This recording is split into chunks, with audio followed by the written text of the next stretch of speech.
Então, boa tarde, professor. Boa tarde, pessoal que esteja me assistindo. Eu estava estudando aqui pelo Notebook LM, né? Eu achei um script bem complexo, né, de entender, de ser entendível, né? Eu achei ele bem mais complexo do que o KNN.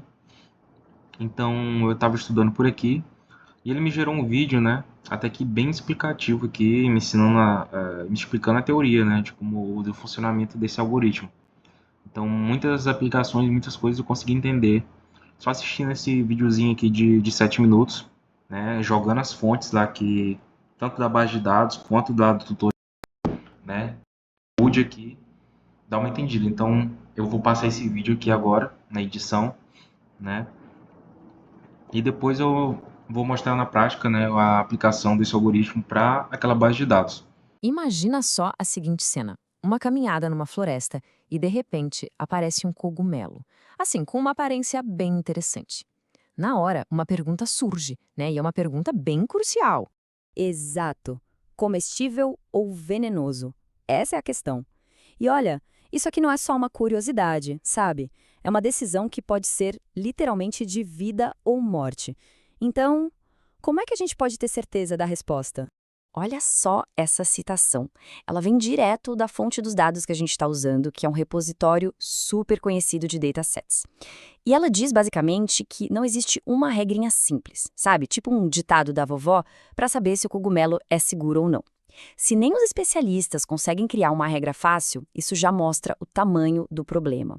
A gente vai precisar de uma ferramenta bem mais poderosa. E aqui a gente tem só um gostinho do desafio. Dá uma olhada nessa tabela. A gente está vendo algumas poucas características, tipo o cheiro, a cor, onde ele cresce, mas no total são 22 características para cada cogumelo. Imagina tentar encontrar um padrão nisso tudo na mão, é praticamente impossível, né? E não é pouca coisa, não. O número total de amostras para classificar é de mais de 8.000. 8.000 cogumelos. Aí já fica bem óbvio que a gente precisa de alguma coisa automatizada, uma solução eficiente para dar conta de um volume desses. E é exatamente aqui que entra o nosso herói da história de hoje, a máquina de vetores de suporte, ou, como a gente costuma chamar, SVM. É esse modelo de machine learning que vai encarar esse dilema para a gente. Bom, a definição mais técnica vinda lá da documentação do Scikit-learn, que é uma das bibliotecas mais famosas para isso, diz que é um método de aprendizado supervisionado. Mas traduzindo, é basicamente uma ferramenta super inteligente projetada para encontrar padrões e separar dados em grupos. Tipo, comestível de um lado, venenoso do outro. Exatamente o que a gente precisa. Claro, como toda ferramenta, tem seus prós e contras. A grande vantagem da SVM é que ela é super eficaz em problemas com muitas características, como esse dos 22 traços do cogumelo. E ela é eficiente, gasta menos memória, porque foca só nos dados que realmente importam. Por outro lado, tem que tomar cuidado para ela não decorar as respostas, o que a gente chama de sobreajuste. E ela não te dá uma probabilidade, tipo, tem 80% de chance de ser venenoso. Ela é mais direta. É ou não é. Tá, mas como é que uma SVM funciona de verdade? A ideia por trás, a intuição, é na verdade bem elegante, bem bonita. A missão dela é encontrar o melhor caminho, o caminho mais largo possível para separar as duas coisas. Vamos tentar visualizar isso. Imagina que a gente consegue colocar cada um daqueles 8.000 cogumelos num gráfico. De um lado, todos os venenosos. Do outro, todos os comestíveis. O objetivo, à primeira vista, parece simples. Só desenhar uma linha ali no meio para separar os dois grupos. Só que aí que está o pulo do gato. Muitas linhas poderiam fazer essa separação, né? O grande lance da SVM é que ela não quer só uma linha qualquer. Ela quer encontrar a melhor linha possível. A separação mais robusta, aquela que passa mais confiança. E como ela faz isso? Bom, a SVM busca o que a gente chama de hiperplano, que é a linha que tem a maior distância possível para os pontos mais próximos de cada grupo. Pensa assim, em vez de só desenhar uma linha fina, ela tenta desenhar a avenida mais larga possível entre os dois grupos de cogumelos. A linha de decisão vai ser o canteiro central dessa avenida, o mais longe possível das casas de cada lado. E aqueles pontinhos, aqueles cogumelos que ficam bem na beiradinha da calçada dessa nossa avenida imaginária, esses são os famosos vetores de suporte. São eles que suportam, que definem onde a fronteira vai passar. São os exemplos mais difíceis, os mais críticos. todos os outros cogumelos que estão longe da fronteira são menos importantes para o modelo. É por isso que a SVM é tão eficiente. Ok, essa analogia da avenida é ótima, mas vamos voltar para o nosso problema real, os cogumelos. Como é que tudo isso se aplica na prática? Então, aquela ideia de uma linha num gráfico simples não funciona mais. Por quê? Porque a gente não tem duas características, temos 22. O que a SVM faz é construir um hiperplano divisor no espaço de 22 dimensões. Eu sei, é impossível de visualizar isso. Mas o mais importante é que a lógica, a ideia de encontrar o caminho mais largo, continua sendo exatamente a mesma. E é isso que deixa bem claro por que a gente precisa de uma ferramenta como essa. Para nós, humanos, pensar em 22 dimensões, nossa intuição simplesmente falha, não dá conta. Mas para uma SVM, esse é um ambiente perfeito para ela brilhar. É exatamente nesse tipo de problema que ela se destaca. Beleza. E para quem se interessou e talvez queira usar um SVM na prática, vamos ver um guia bem rápido com as dicas práticas que são super importantes. São 3 dicas cruciais. A primeira, escalar os dados. É fundamental deixar todas as características na mesma escala para nenhuma delas pesar mais que a outra na decisão. Segunda, ajustar um parâmetro chamado C. Ele meio que controla o quão tolerante o modelo vai ser com erros. Às vezes é melhor errar um pouquinho para acertar mais no geral. E terceiro, escolher o kernel. Isso é o que permite a SVM criar fronteiras curvas, não só retas, o que é essencial para problemas mais complexos. Certo, então, qual é o panorama geral? O que a gente tira de lição disso tudo, que vai muito além de saber se um cogumelo é venenoso ou não? Vamos resumir os pontos principais, então. Primeiro, SVMs são ferramentas de classificação superpoderosas. Segundo, elas brilham em problemas com muitas dimensões, porque elas buscam a fronteira de separação ótima. Terceiro, a ideia central é sempre maximizar aquela avenida, a margem entre as classes. Quarta, os vetores de suporte, aqueles pontos na beirada, são os pontos críticos que definem tudo. E por último, para ter os melhores resultados, é sempre bom escalar os dados e ajustar os parâmetros. E essa lógica, nossa, ela se aplica a muito mais coisa do que cogumelos. A mesmíssima ideia é usada para decidir se um e-mail é spam ou não, para ajudar a identificar tumores em exames médicos ou até em sistemas de reconhecimento facial. No fundo, o problema é sempre o mesmo, encontrar a melhor fronteira possível para separar as coisas. E isso tudo leva a gente a uma reflexão final, né? A gente começou com uma pergunta aparentemente simples sobre um cogumelo na floresta, mas a tecnologia por trás da resposta tem implicações gigantescas. Então fica a pergunta no ar: que outras questões, talvez tão críticas quanto ou até mais, a gente poderia começar a resolver usando essa mesma lógica, a lógica de encontrar a melhor fronteira? Então, voltando aqui, pessoal, eu vou abrir o meu Jupyter Notebook, né, que é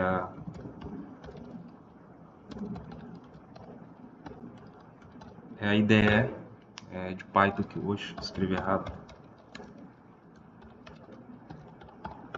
É a ideia do Python que eu estou usando aqui. Oxe.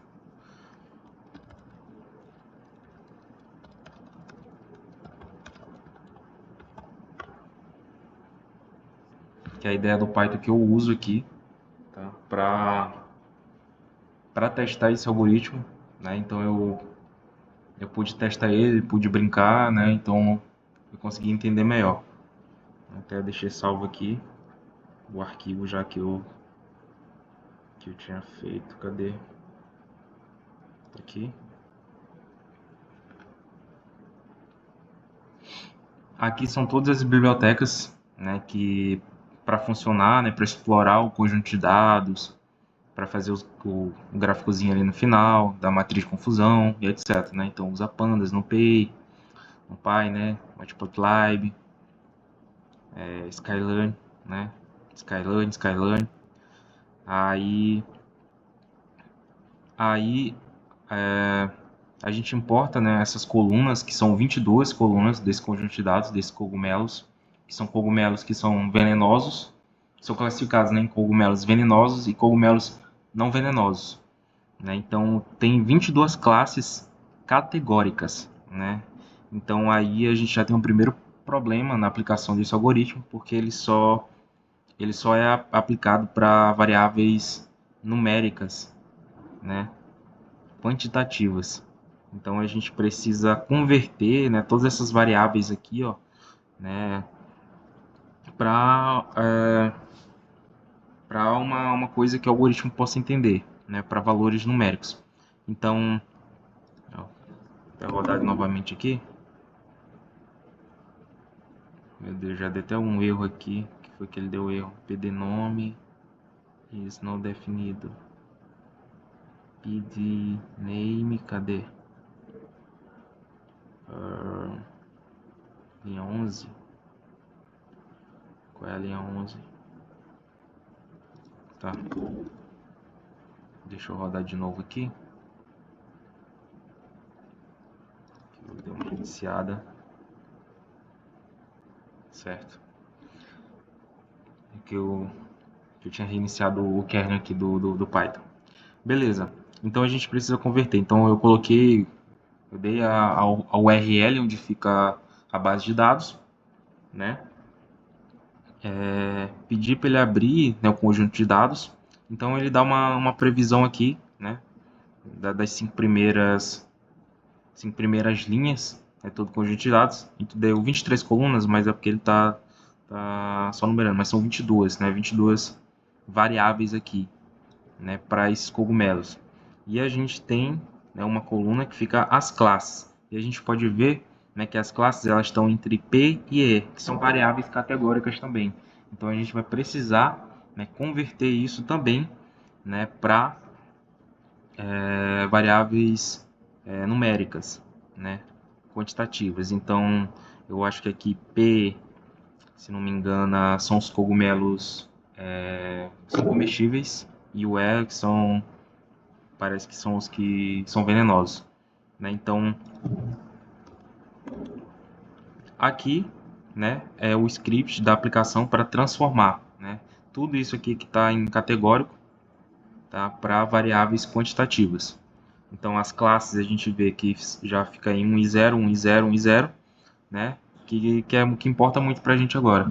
Então 1 seria ali venenoso,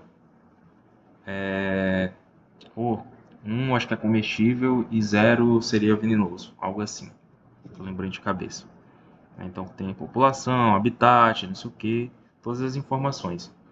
Então nessa linha de baixo aqui a gente precisa separar, né, as nossas amostras, né, o que vai ser treino e o que vai ser teste, como nas aulas aí anteriores que a gente viu, que a gente precisa separar, né, geralmente 30%, né, para teste e 70% para treino, né? Então aqui a gente vai precisar isolar, né, a classe, a gente vai precisar excluir ela no caso, que é do eixo X aqui, a gente vai excluir a classe e deixar só as variáveis, né? A gente quer só as variáveis. E aqui a gente vai isolar só as classes, né? Então a gente vai treinar com essa função aqui, que ele vai fazer quatro treinos, né? 4 testes, tipo aquele exemplo que o professor deu na aula da sala de aula, das provas, né? Que ele tipo embaralha, que ele vai embaralhar em provas, né? Para ver se o algoritmo não vai, sei lá, inventar, alucinar alguma coisa assim. Então ele vai fazer um treino, né? Um teste, um treino do X, um treino do teste, um treino do Y, um treino do teste, desses eixos, né? Então, treino, teste, split, né? E a gente vai falar qual é a porcentagem, pode ser 40%, eu deixei 30%. E esse random state aqui, 42 não significa nada, né? Pode ser qualquer número aqui, é só para que cada vez que a gente rodar o algoritmo, ele vai embaralhar de uma forma diferente. Né? Então, para que isso não aconteça, né, que toda vez que eu rodar o script ele não vai dar um valor, né, diferente, então para sempre embaralhar da mesma forma, essa aleatoriedade, então a gente delimita um valor aqui, que no caso 42 aí, que é o padrão, né, que o pessoal brinca aí. Isso poderia ser 2024, qualquer coisa. Então se a gente rodar aqui, né, então vai ter o tamanho de treino, o conjunto de dados todos chega de 8.100 e pouquinho, tá? É mais de 8.000 número, né? O meu ia mostrar mais de 8.000. Então, a gente vai ter 5.686 amostras para treino e 2.438 de amostras para teste. Então, uns 30%, né? São 2.438. Aqui a gente vai criar o modelo, né? Efetivamente a gente vai rodar o modelo. Então a gente vai criar o teste, a gente vai criar e treinar esse modelo agora, né? A gente já separou, né? Já processou aqui, né, nossos dados de uma forma que o algoritmo entenda, né? Aqui a gente separou entre treino e teste, né? E agora a gente vai criar, né? A gente vai treinar esse modelo. Então tem um kernel, né, que a gente, como na explicação teórica, né, tem vários, né, e tem um que é linear e tem esse RBF, né, que ele é para dados muito mais complexos, com muitas mais dimensões, né. Então, mas para esse exemplo aqui em específico, são dados relativamente simples, a gente vai usar o linear, né. Então a gente vai aplicar um kernel linear para o modelo, né. Então ele vai treinar, se a gente rodar aqui, ó, iniciando o treinamento do modelo treinado com sucesso. Então a gente treinou o modelo, tá? E agora a gente vai para previsão e avaliação, né? Então a gente vai fazer previsões com os dados de teste que o modelo ele não viu ainda, tá? Então a gente estava só usando os dados de treino que são essas amostras aqui, são essas 5.686. E agora, né, a gente vai avaliar nesses dados. Então, a gente tem aqui aplicar a fórmula aqui da previsão, a gente vai calcular a acurácia, né, do modelo e a gente, que é uma das partes principais, né, e a gente vai ver qual seria a acurácia do nosso modelo. Então, a gente vai retornar aqui um relatório para a gente, né. Então, a gente pode ver que basicamente nos dois casos, tanto, né, nos cogumelos que são venenosos e os cogumelos que são comestíveis, eles tiveram a mesma previsão de classificação, né, 96%. Né? Então isso quer dizer que ele foi bem equilibrado, né? Então não teve um mais do que o outro. Né? Ele não classificou mais nessa classe, nem desclassificou mais nessa. Então pode ver que nossos dados eles estão bem alinhados. Né? Então, aí agora, né, a gente vai gerar a nossa matriz de confusão, né? Então, deixa eu só rodar aqui, para rodar de novo. Aqui, ele gerou a nossa matriz de confusão, né, dos nossos dados aqui. Tá aqui todos os dados tabelados, mas só para ajudar a entender melhor, né, como funcionou a nossa avaliação. Basicamente, né, aqui nesse quadrante aqui, tem 4 quadrados, né, entre treino e teste. A gente, nesse primeiro aqui, de azul, que está 1.207, né? A gente tem os comestíveis, né? Que ele acertou, né? Então, realmente, ó, se a gente traçar uma linha aqui, ó, desse 1.207 até esse 1.136 aqui, se a gente traçar uma linha, esses aqui foram os que ele acertou, tá? Então, o que era comestível, que realmente era comestível, né? Então ele acertou 1.207. E aqui, o que era venenoso, que ele acertou que era venenoso, 1.336. Já aqui, nesse que está nesse quadrante aqui superior direito, tem 50, foi os erros, né? Se a gente traçasse outra linha aqui, seria a linha dos erros. Então, o que era venenoso, mas ele atribuiu como comestível, né? E aqui o que era comestível e ele atribuiu como venenoso. Foi até que um erro bem aceitável, né, esses valores. Então aqui a gente pode ver, né, mais claramente a espacialização desses dados. Né? Então foi isso que eu consegui entender. Né? Eu consegui entender pouco. É um algoritmo bem complexo, mas quando a gente vai rodando aqui, a gente começa até a entender melhor, né, como é que funciona, né, essa separação de treino, de teste,